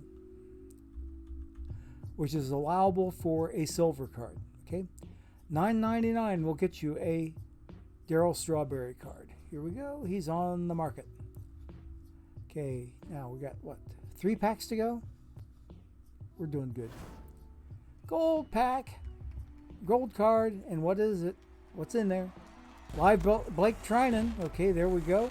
He is going to sell for quick. He's quick sold. He's gone. And Oliver Perez. Okay. Where's he at?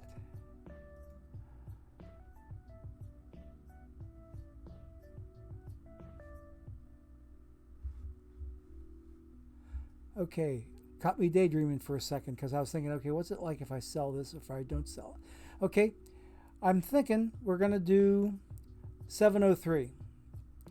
Or no, 675. 675 on Oliver Perez. 675 on Oliver Perez. Let's get him out of here. And how many more do we have? 2 to go. 1 more silver pack. Live silvers. Last pack. Let's go. Okay, that's it. We are done. Check missions real quick. I sold Strawberry. Good. Hope somebody in chat was able to get him. Let me check my missions. Did we get anything done? No, we didn't get anything done. But that's okay. Because what we're going to do next is, let me get to OBS and get to this talking screen here. I've slipped down in the world a little bit. I'm a shrinking old man. What it is, it's my new cushion that I got for my seat. Okay. Let me see if I missed anything in chat here. The regular packs come from tourneys. The silver packs come from OOTP drops. Brinnick 1107. Yeah. OOTP official channel drops are silver. Yep. And yep, you got it. Okay. India's the other red. Okay, got that. You're going to start a countdown soon, Sweegie? Okay, we're going to get over there. Okay. Okay. Pinging Alex over in the Discord to reverse it. Okay. All right, everybody. Got him. I'm glad you did there, Brinnick. Okay, looking good. Okay, what we're going to do is get ready to raid Tesuiji and send all you Gorgoites over to see him. And let's see how many. Let's see, we have 141 in the channel right now. Let's see if we can send all 141 over to him. And in the meantime, while we're setting up the raid, I will get ready to say sayonara to everybody. So thanks a lot for spending time with the old fart today. It's Gorgo 2005, rounding third and heading for home. Thanks again to everybody for being here. You're welcome anytime there, Lap. I'll try my best to enjoy the day. I may end up taking a nap because I caught myself practically falling asleep right there at the end of the stream because this finger is really kind of messed up. So I might be soliciting prayer for me to make it through bell ringing tomorrow with this touchy finger, or if I can learn how to ring a bell like this. If I can sling a bell with 4 fingers instead of 5. Okay, but anyway, take care, everybody. Give Tesuiji all the Gorgo love that you can, and we'll catch everybody later. Hopefully tomorrow, 3 p.m. to 5 p.m. Eastern Time. And don't forget, tonight, I'd start about 6:15, 6:30. Be watching on the OOTP official channel for the PTCS finals coming up. Okay, so everybody have a great rest of your day. We're sending you off to see Teswiji. So bye bye, everybody. Catch you later.